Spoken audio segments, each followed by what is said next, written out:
Bonjour, bienvenue au bilan du mois de novembre. On va voir ensemble ce qui s'est passé tout ce mois-là. Il y aura la plantation du prunier.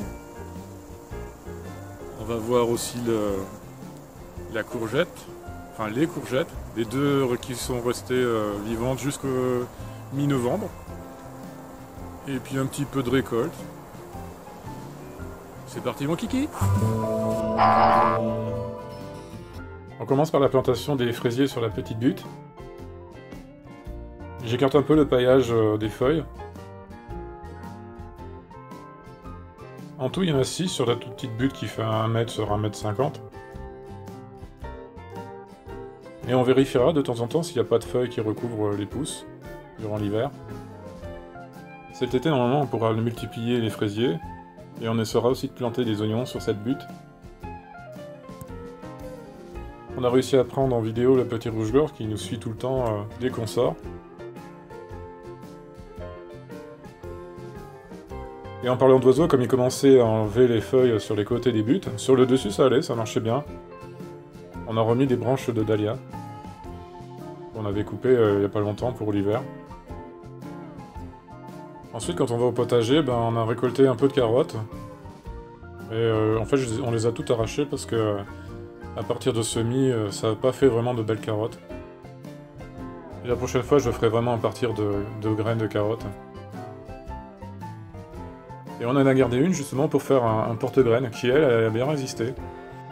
Ce qui est amusant aussi quand on va dans la serre, c'est qu'on a encore 2 plantes de tomates qui résistent, malgré les froids qu'il y a eu. La grosse plante qui est à gauche, c'est une molène. Et au milieu, on voit 2 plantes de tomates enchevêtrées avec une variété différente. Là, on a pu récolter mi-novembre encore quelques tomates. Et fin novembre, il y en a encore d'autres qui continuent à mûrir. On verra si les 2 petits pieds de tomates résistent à l'hiver. On a eu les premiers coups de gelée mi-novembre. En tout, on a eu 3-4 jours où il y a fait du négatif. Et il y a eu une journée où le matin, toute la matinée, il a fait du négatif. On voit quand même que le plant de patate, il continue à résister.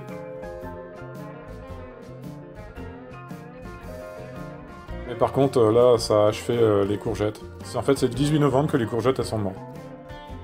C'est la première fois qu'on arrive à faire des courgettes jusqu'au mois de novembre. Et ça, c'est un peu grâce en partie au but. Et pas vraiment à cause du réchauffement climatique. D'un calibre plutôt petit. Ouais, généralement, on les fait grossir un peu plus gros. Mais c'est vrai que dans les magasins, elles ont tendance à avoir cette taille.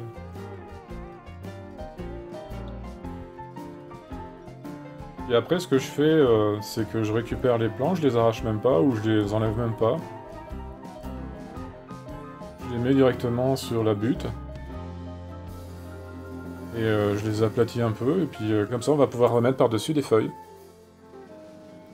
Et tout va pourrir, tout va se dégrader. Et rien ne se perd.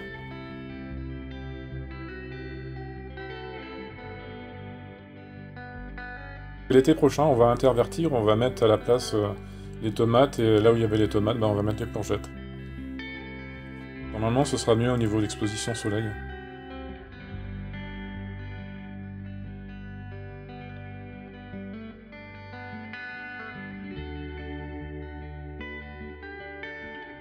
En même temps, j'en profite aussi pour ramener un peu la terre qui est descendue. Je la remets un peu sur les bords. C'est assez rapide à faire. On en a récupéré 2. Pour la couverture du sol, je vais prendre des feuilles de ginkgo.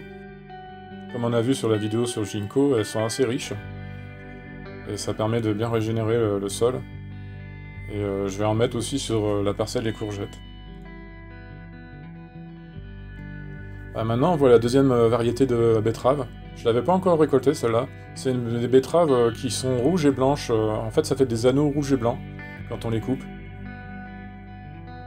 Je vais pas faire l'année prochaine parce que ma mère m'a dit que celles-là, elles avaient moins de nutriments que les rouges, que les betteraves qui étaient vraiment rouges. C'est joli au niveau décoratif, c'est sympa. Et puis c'est vrai qu'au niveau goût, on les préfère un peu moins. Crues, elles sont un peu moins bonnes. Là, c'est celles qu'on mange d'habitude crues, hein, les rouges sanguines. Elles sont vraiment très bonnes au niveau nutriments.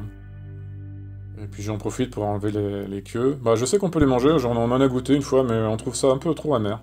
Mais c'est vrai qu'on peut les manger, les fans de betterave. Alors je les mets directement sur la butte, ça va se dégrader aussi. Et c'est avec une plantation d'un prunier Mirabelle de Nancy qu'on finit cette vidéo. Ça fait des petites prunes jaunes avec un goût sucré miel. Alors on espère qu'il donnera assez bien.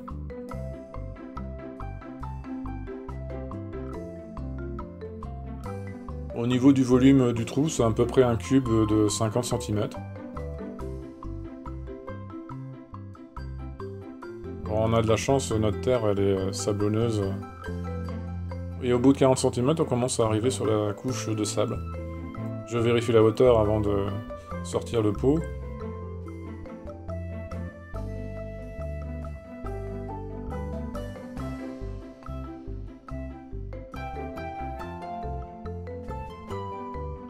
J'aime bien casser un peu la motte et puis récupérer les racines pour les étaler un peu au fond du trou. Et je fais attention aussi à la position des branches par rapport à la pente.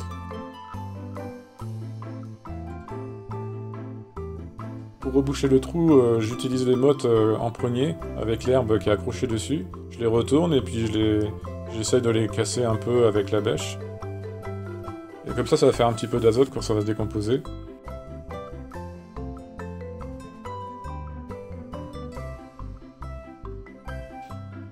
Et après on met un paillage de feuilles mortes pour que ça passe bien l'hiver et que ce soit protégé du gel. Voilà à peu près tout pour le mois de novembre. Merci d'avoir regardé la vidéo, et on se dit à une prochaine, à bientôt!